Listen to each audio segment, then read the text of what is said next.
Hello and welcome to Revsportz. Joining us today, Dr. Ameya Kagali. We have met him during the Paris Paralympic Games. We have interviewed him. He has been to our platform before. Formerly, he was the team doctor of Rajasthan Royals in the IPL. He has been the chief physician for the Tokyo Paralympics contingent, the Paris Paralympic contingent, the Asian Para Games contingent in Hangzhou, and much more. Dr. Kagali, welcome back to Rep Sports. How has life been recently? And congratulations on your new venture, Krira. Why don't you start with that? First of all, good evening. Thank you, Rohan, for this and your whole team of Revsportz. I've been following you all. You're doing a good job covering so many various aspects of Indian sport. It's good to be back. As you said, I've been having a long association right from the Paris Games. So currently, life's been good. Nothing to complain of. It's been about less than a year actually since I've started my own sports clinic in Bangalore, and the whole endeavor is to help the whole sporting ecosystem in India, and also promote a lot of physical literacy for everybody as such, because it's not just a sporting aspect but also physical, making people more physically active and the right possible way. That's how we want to promote health first, and if it really translate to sport and then high performance, because that is the main foundation required actually. And more so we see a lot of kids right now, so we want to promote just to enjoy what they do in terms of physical activity. So that's the whole idea. Absolutely, and it's a very important aspect in today's in India because awareness, especially at the grassroots, I think we are lacking. So that brings us to today's conversation. The issues that we are having with doping, it has increased in several increased in huge numbers. The Athletics Integrity Unit have downgraded India, the Athletics Federation of India. So, what's your thought on this entire issue that is going on with doping, and how does it impact India's dream of hosting the 2036 Olympics? We are already hosting the 2030 Commonwealth Games. We are Yes. into this year. The Commonwealth Games is coming in Glasgow. Asian Games is right at the corner. But in this whole context, how serious is this issue of doping? It's very serious actually, because it the whole point of playing sport is being competitive, and of course being fair in that competition. So where your skill level is tested. But if an XYZ athlete is using a certain substance or a certain mode which is enhancing his performance or her performance, which is giving him or her undue advantage, and that needs to be looked in upon, and crackdown is very much on the cards. Coming to your question specifically, how does it impact the bidding process? Yes, it does have a negative impact. There's no doubt about it, but it is not a deal breaker, I would say. India still has time, because there are many much more considerations: the infrastructure, the financial backing, the political will, and so many other factors are there for a country to host the Olympic and the Paralympic Games. But yes, doping is a very important criteria, and we do have time to correct it. But we should take it as a very serious warning sign and not take it lightly. Absolutely. And Dr. Kagali, one thing that why do you think that this entire scenario is increasing so much? Do you think it comes from that angle of, especially in the grassroots, that it's a short-term success? I'll win a medal at the national games or the national level or somewhere, and I'll get a good government job, and my life is secure. Does this thought process also influences our athlete to go into doping? See, I'll come for. I'll answer the question in two halves. So Yeah. first is that I'm pretty positive, because I work in the same ecosystem and I am an Indian first and I want India to do well. So the point is that one thing, kudos to the testing abilities of the labs and the agencies, because more testing cases. One way to look at it is also the positive way I'll start off with, and then I'll come on to the challenges. Is that there are more testings happening. So Hmm. if you're so that's one way to look at it, right? So I'll give you some numbers. If in 2020, 21, 22, there were about, if say 2,000, 3,000 tests being conducted. Now they are conducted more than 7,000 tests in the last cycling year, Yeah. whereas the cases have obviously increased. And you're right in a way where, more than it is at a grassroots level, where their lack of awareness. I mean, come on, if you're catching 14, 15-year-olds testing positive, that clearly is not the athlete's. The onus is not on the athlete. I would say it is a systemic failure in that at that level. Yeah. So it's like somebody had told me in the NADA Educators program also, when it comes to the grassroots, it is not. It could be forced upon, but at the elite level, it is intent. You know, Yeah. at the entry level, it is ignorance, and at the elite level, it's intent. I'm not saying 100% cases all are true, but more often than not, this is what it's seen. And also, you also know, coming to the accessibility of these products and these substances, Yeah. that plays a huge role. And you tell me, like, India is one of the largest pharma drug producing agencies in the world, Yeah. and everybody has such easy access. Like, I have been abroad and all that. To just get one antibiotic abroad, you have to go through so many processes and so many channels. But here, just a steroid or furosemide, which is being rampantly used, is easily available over the counter. And if an adult goes, and then they are and if you also see, break down the data of doping, it is not rampant across every sport. It is quite Hmm. specific to, say, athletics or weightlifting, powerlifting, like that, especially weight-based sports. So I think just if you fine-tune those aspects, I feel we'll drastically come down in terms of the percentage and the number of doping cases. A fantastic answer, Dr. Kagali. But I'll come to China as well. They have had this issue in the 80s and 90s as well.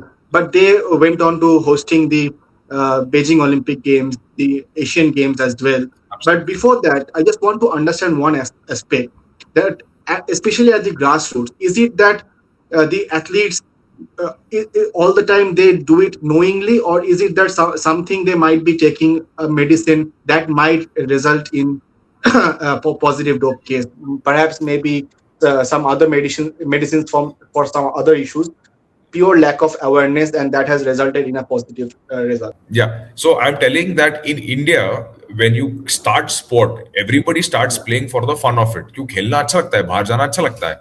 But then when Yeah. somebody senses कि हाँ, there is potential in this boy or this girl, I'm talking about a remote village in, say, Haryana, Punjab, Karnataka, wherever it is, a 12, 13, 14-year-old, then age group category starts. Then they see, अच्छा ये हो गया, तो if you win this competition or you come first in this competition, you will get a certain reward, you'll get a prize money, or in certain areas your government state job is secured. So that is Yeah. the motive. So more often than not, you see that these athletes are not entirely dependent ki yaar, I want to represent the country, I want to participate in the Olympics. So that is a very far-fetched dream. Wo hua to that's a byproduct. So their Yeah. main goal is to secure the job. For majority of them, I'm telling. The names you hear right now who've gone on to represent India and this thing, they are exceptional cases, Yeah. right? So now what happens is that the challenge for the agencies become clear to test at that level, and then the right direction should be given. That key, okay, this is not only harmful for ethically wrong in terms of sport, but it also has a lot of adverse reaction on your body. And when we as educators, I'm working with NADA right now and all that, when we go, you won't believe the responses that we get is like, यार वो बात की बात है, अभी कौन सी हमारी जिंदगी अच्छी है, it's like, यार अभी इससे मेरे को 25,000 की नौकरी तो मिलेगी. And they're very Wow. open about it. And for me, it is a rude shock also, and it's a massive learning for us, because as decision makers or somebody who's advising people and all that, we can ponder over, ask together, ye policy lao, isko karo, wo karo. But what about that one person out there, who's looking at it for to just gain access to get a government job? Yeah. So and he's done that, and वो बोलेगा मैं sport जितना करना है कर लूंगा, I'll be happy in the top three. Now what answer will you give them? So the Hmm. only reply to that is empowerment and education. That is where and who will do that? It should come from a resource person who's maybe been in the system and who can connect with the athletes. Like me, coming from a city, a doctor, and then Hmm. speaking to someone in rural part of India, sitting at elsewhere, may not be able to connect.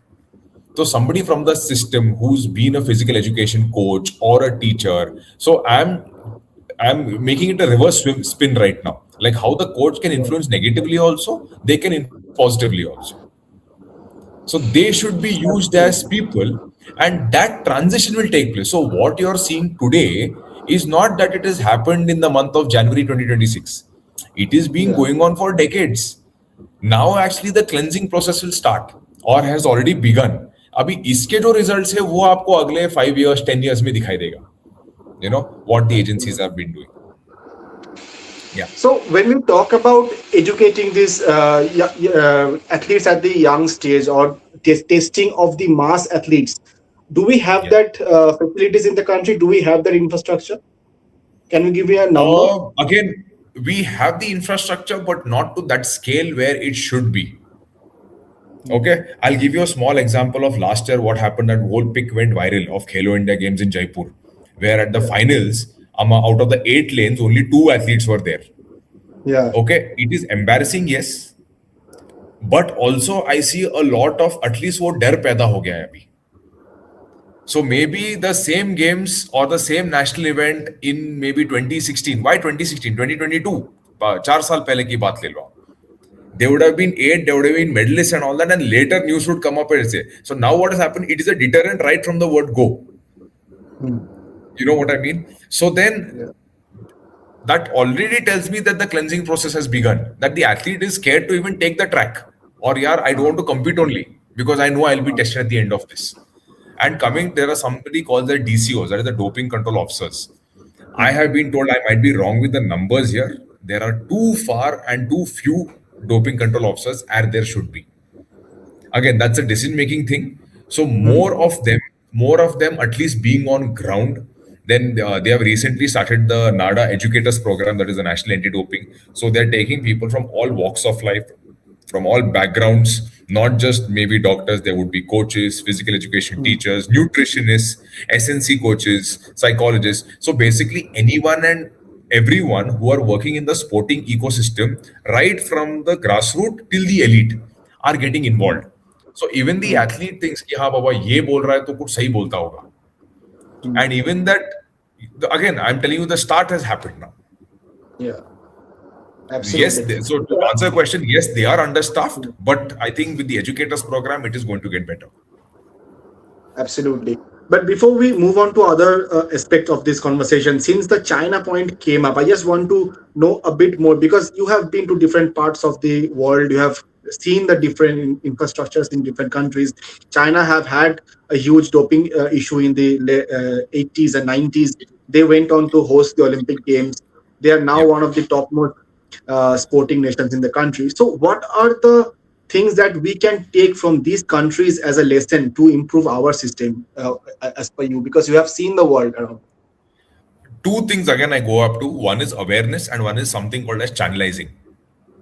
So, China made a very, very nice set of programs where, of course, the mass testing also happened, but the education program was very, very structured and specific. They didn't go after numbers only. Hmm. Numbers here are important. I'm not saying numbers are not important. Now, an ex institute will tell you, we have made 1,000 people aware. Now, making 1,000 people aware or making Hmm. 10 professionals aware. Now, those Hmm. 10 people will make few more aware. So, you are automatically hitting 10,000 target. So Hmm. they approached it in a very, very targeted environment. And Hmm. again, as you said, in the 80s and 90s, it was very, very high. And by the time they host the Beijing Olympics, that also took a decade or two. So that there Yeah. was a gap. It didn't happen overnight, right? So we are also in that phase right now. So the bus is not yet, we've not missed the bus yet, but it's important that we learn from this, take note, Hmm. and get down to business. Like, Yeah. we are focusing on infrastructure, we have the political will right now. So even this aspect, and not Yeah. just here, now the athlete has won a senior national medal, and now he's qualified for the games, and abhi usko gyan bato. Because बांटो ऐसा नहीं कि don't inform him and all that, because we'll come to the other aspects of doping, because now doping, what has happened even amongst doctors and professionals, doping is equal to steroids. But there Uh-huh. are 12 other ADRVs, that is the anti-doping rule violations, Yeah. where जो athlete फंस सकता है. Uh, So then those people also, like for example, I put up this point, like Sai centers have their medical officers, medical team out there. hmm. They should be, the knowledge should be refreshed again and again. And because they are the people on ground who are seeing these athletes on a day-to-day Hmm. basis. And it is not just that one session and that वो एक epiphany नहीं आएगा कि oh, now I will stop doping. No, it doesn't happen like that. It is a cultural shift. वो Yeah. बोलेगा अच्छा यार, in the 90s this guy won a medal and then he got the state award and everything. So even I'll do the same thing, Uh, you know. And back in the day, maybe they weren't tested, so they got away. Now you see so many Yeah. great athletes. After decades, they come out and they, out of that guilt, they come out and say, "Ki nahi yaar, I have taken these substances." So so in that also it is a constant process. ऐसा नहीं कि एक बार मैं बोल के वहां पे चला गया तो वो काम हो गया मेरा. No, Yeah. it has to be churned out again and again, and that is very good. The re-emphasis what China did again and again. So it was not that when they start their table tennis practice, you might have seen those viral videos where small Hmm. kids are practicing Yeah, that yeah, one yeah. four. Dr. Kagali, I want to ask you about the technicalities a bit because I also want to learn from it. Because when we say doping, the layman's idea is the athletes go and take some medicines through syringe or maybe pills, and they do it and they enhance the performance and win medals. But if I ask you in a more technical way, what are the drugs that are readily available in the country, most commonly used drugs that has been used over the years? Why are these so easily available and how are these available, the cost factor, the entire thing, the process? Could you please explain it in maybe easy terms? See, it's very simple. As I told you, the athletes are, where are the athletes coming from? They are coming from our own ecosystem, which is India, Yeah, right? yeah, Now, if you have any issues, cough ho gaya, anything which is not troubling you as much, all the time you don't go to a doctor, right? You go to a yeah, pharmacy. यार वो उधर yeah, line कौन करेगा, prescription कौन, वो भी ये लिख के देगा तो मैं भी ये ले लेता हूँ. So we have so many antibiotics, azithromycin, ofloxacin, norfloxacin available over the counter. yeah. Okay, now you have so many antihypertensives also available over the counter. So the Hmm, first is that the easy access to any class of medicines. There are different classes. So H hmm, class substances, especially, are not supposed to be sold over the counter, but unfortunately, it's very very rampant, right? So even that is an offense. So when I'm talking about H class and all that, so most common is just stanozolol. You might have heard in hmm, the papers this athlete has taken. So hmm, stanozolol is there, and then nandrolone is there. So they are all visible. You can see much more gaining in performance, muscle mass increases, your endurance, stamina, all this increases, and they are quite cheap here. 200, 250 to 500 bucks you can get one strip, in hmm, different market prices. So a good, I should not use the word good actually, a very cunning kind of a coach or a support staff, they will do this on the behalf of the athlete, provided the athlete is extremely young.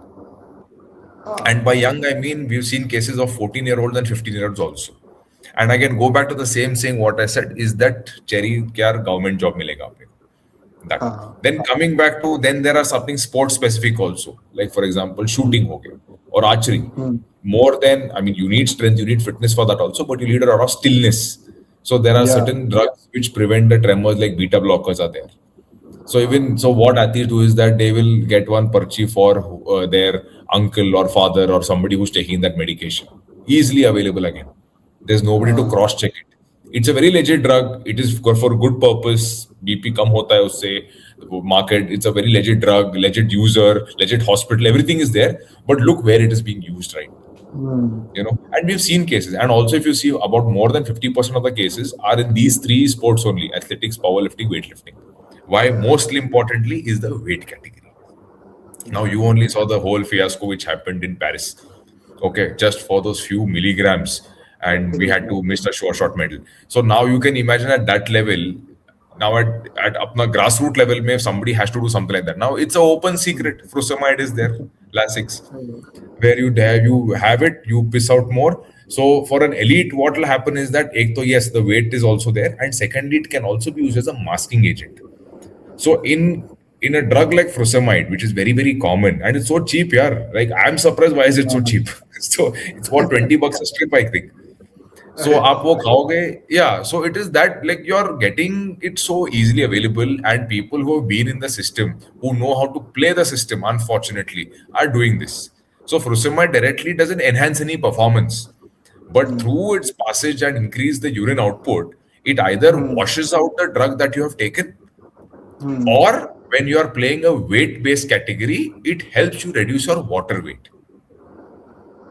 So this is the, like, the most like 3 4 drugs which I've told you, which is used for different purpose and the most commonly used. And if you want to, like, little more, I'll add, this is all yeah, for my doctor friends and those who prescribe medicine. So this comes out of ignorance rather than any intent. It's like there's one drug called as tramadol. It is a very commonly used painkiller. And recently, in the last cycle, that has also been banned. So I know when I take some of my athletes in competition or somewhere, if we have to enter for a tertiary care, I have to make sure and see the list of what they are being given. Hmm. You know, because utna bhi, that's why I say whenever the educators program is there, it is not just the athlete usko baith ke ye gyan do. Yeah, It is supposed to be done at a multifactorial level, and whoever is in contact with that athlete, be it doctors, physiotherapists, nutrition, psychology, your psychiatrists, anyone and anybody in the system needs this kind of education. absolutely. One pertinent question, Dr. Kagali, I'll read it out. The athletes now need to go through three out of competition tests in 10 months before any major competition. So, do Correct. you think that will create a lot of trouble? I won't say trouble, but hassle ahead of major competitions like the CWGs and the Asian Games. And do you think we have the bandwidth to get all the tests done 10 months with all so many athletes in the ecosystem? See, if you just throw numbers, again, I'll break it up to you. What you're saying Mm, is the numbers are absolutely right. But see, where are these athletes training? There are obviously, if they are hopeful for a medal in at the Olympic level, now you're not talking about grassroots. Okay, they'll yeah. be either training in some of the SAI centers, or Mm, they'll be training in the NSOE or in any private academy, which they will be under the top scheme or one of the schemes by the central government. So tracking yeah. is not a problem, right? Mm, And if they are training in SAI centers, currently the HPCs, the high performance SAI centers, are only maybe three. One is in Patiala, mm, Delhi, and Bangalore. mm, mm. तो कहीं ना कहीं ये तीन जगह पे मिलेंगे ये सारे athletes. So at one point only when you go, and this test is not so elaborate that they will all the tests is required for blood. No, it is just a urine test, and Okay. everyone passes urine every day. So I don't think it should be that big a deal once you're listening. So it becomes a deal when they think of it as this thing. That's why my first sentence was that when any athlete comes to me is that I will tell them once you're an elite space, no, everything you do 24/7 you're an athlete. Everything is part of training. So it is not Yeah. just जो वो pitch पे करेगा या track पे करेगा. It is your documentation of your stuff, or how you sleep, how you recover, how you give your testing protocol, what is your whereabouts failure. All that is there because majority अभी इसमें फंस रहे अभी. I mean that is the most stupidest thing to get caught. I feel. चलो this तो at least उसके लिए दिमाग चाहिए, to take medication, Uh, but to just not enter your data in an app. Yes, yeah. it is a little complicated, the app. I have used it as an athlete also, matlab, just to see from an athlete perspective. It is not that easy, I would say, for somebody even who's technically Uh, challenged like me. But see, you have to do it. This is the price you have to pay if you are in that kind of space. You know. I think we So have I such don't an think. issue in para badminton as well. Yeah, absolutely.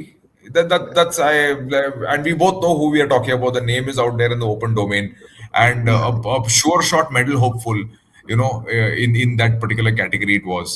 So I think even recently one guy caught about whereabouts failure. He's accepted the ban now. He's banned till Mm, April 2028 if I'm not wrong. You yeah. know. Yeah. So I mean, it is that these are the things which actually surprise me too as much as you, because these boys and girls have been in the system for so long. They know what Mm, sampling is, what DCO is, what NADA is, uh, everything they know about it.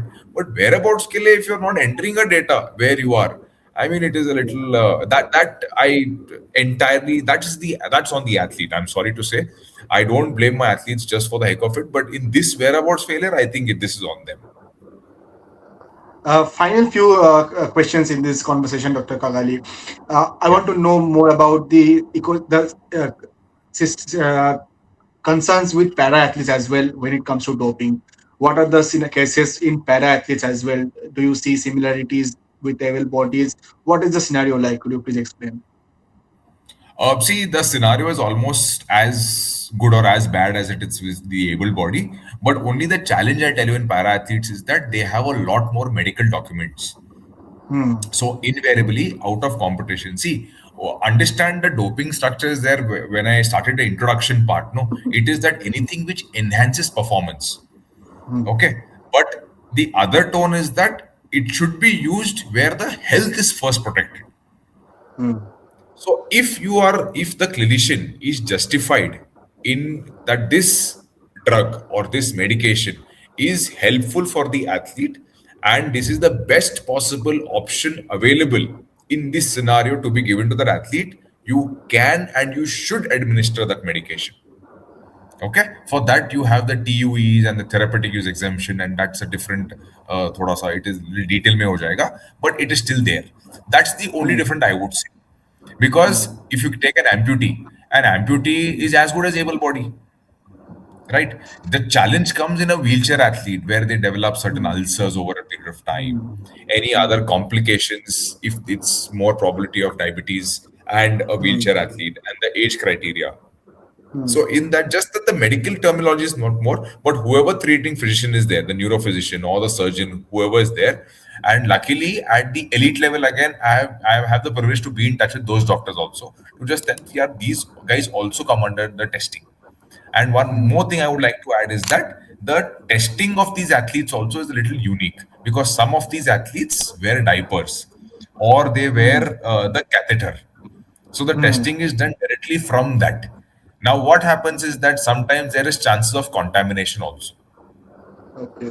So that much benefit of doubt can be given and reconsidered and redone all that. But apart from that, everything remains the same. Again, there should not be no added benefit in terms of the performance. It is Mm, only competition and their skill and the competition. Baki, though, I think it's the same prism that we look at able body and para athletes. But yeah, the again you have to keep updating them also. You have to if I'm talking to able body, maybe once in 6 months or once in 3 months. Athlete, para athletes, mm, ka, especially wheelchair users, it will be twice mm, of that. Because just to make sure that because if they are taking any medication or any ointment mm. or creams which contain steroids, see they need that. It's just that make a record of it, Yeah. make a record of it on a medical documentation so that when commit the any questionnaire aata hai or anything comes, we have backup. So it is just Mm, to make sure and safeguard our people.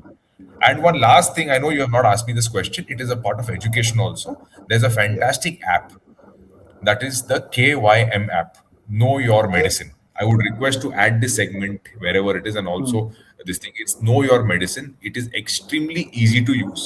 It is the app started by the National Anti-Doping Agency, and it is free to download on any Android or Apple. Apple, I'm not sure, but Android definitely there. So you just have to yeah. go, and whatever the tablet is prescribed by anyone, right? Mm, You can just add the contents on it. वो दो में दिखाएगा आपको whether it is allowed in competition or allowed outside competition in a green tick wow. or a red cross. That's it. It's Wow. as even you can check after downloading it. Wow. And That makes life so another, easy. yes, know your medicine app, and I encourage all my athletes to download that app. Mm, It's a no-brainer for me. अभी तक उसको mandatory नहीं बनाया है, but I feel that should be made mandatory for everyone. So you can automatically check it. You just put in what you are, your athlete, your health mm, profession, right from your kickboxing to cricket to whatever sport you have. You can just enter it and it'll tell you exactly within less than 10 seconds that thing will come. mm. Final one. It has been a fantastic conversation so far, Dr. Kagali. But final one. Adil sir, Adil Sumariwala made a claim to criminalize doping. What are your Yeah. thoughts on that? And do you think that taking such hard steps will actually be a positive result, and we will see a reducing number of doping? Yeah, just a counter question to that, criminalize whom? That will be the next question. Like, is it the athlete only? Is it the coaching staff? Is it the administrators? Like, kisko criminalize karoge aap? In this, the fault is that. Because unless, see, it's if you have to see whether it is when the systemic failure is involved, you can't make only the athlete a scapegoat, Hmm. Yeah. right? The athlete has to take responsibility, no doubt about it. Whatever is going in his or her mouth or in the body, it is his or her own responsibility. Whether it is 14 or whether it is 25. Unfortunately, it is that. And it's for Yeah. the own athlete. It's as simple as that. So coming to the criminalization part of it, I think it's just maybe desperate time, desperate measures wali baat hai, because we are in that bid to do that and all that. But I personally feel it's not a crime. I mean, come on, there are worse crimes Hmm. happening in the country. That's my personal view of it. So yes, it's a violation. It needs to be cracked down. The only thing is empowerment and education, and that's my personal view. Thank you so much, Dr. Kagali. It has been a fantastic, And enriching just conversation. Rohan, And one more yeah, thing, coming back to your first question, I wanted to add this is that when you yes, asked about the grassroots and stuff like that, also where it comes from innocence, yeah, also is that some of the athletes I've learned they all use these desi nuske. They use certain mm, herbs and yes, yes, certain things. That I forgot to touch upon that topic. See, because it's difficult for someone like us also to track it because we don't know the mm, contents of it. Potli mein ya theli mein or some bottle which is not labeled. I've seen people take it in that. अरे ये सब तो brand wand नहीं पता हमको लेकिन ये पता है. So again, there is and why I draw parallels is because when I was in Hangzhou, I spoke to certain locals there. They were very heavy on Chinese medicine. mm, So like I would draw comparisons to our maybe homeopathy or Ayurvedic medicine and all that. See, they have their science is great, but again, unfortunately, these things are not recognized by WADA or NADA. So even there are a slight trace of those components in this, and you're caught, it's just game over. So just I wanted to bring this out also in my made a little note of it. This is also quite rampant, and then it becomes a culture issue and all that. So I just don't want to get there, but yeah. that's quite interesting because even where I stay, we do a lot rely a lot on homeopathy medicine, and if Yeah, see, it's not bad. I'm not saying it's bad, but just that those products are untested. yeah, Those are untested, so we don't know. So we have an athlete who, and we also have so many people who come. We don't believe in allopathy. Fair enough. Don't believe in allopathy. mm, We are taking that, but then I can't be responsible for that. Then for that usage, because we don't know the contents. It's as simple, and got even it. if something happens, they would test positive via. So we still don't know from where it has come. That's another challenge. Mm, मैंने तो लिया ही नहीं. So the first thing obviously is that मैंने चोरी नहीं किया, मैंने उसको नहीं मारा. That is the first thing. But again, to go where and all that, it's we have to again. It's as I told you, empowerment and education. That is the only thing where, and that takes time. absolutely, and it was such an enriching conversation, Dr. Kagali. I feel much enriched in the topic. Uh, Thank you so much for joining, and we had a fantastic conversation. Hopefully, we can meet soon and have a much more enriching and positive conversation as well. Thank you so much for joining.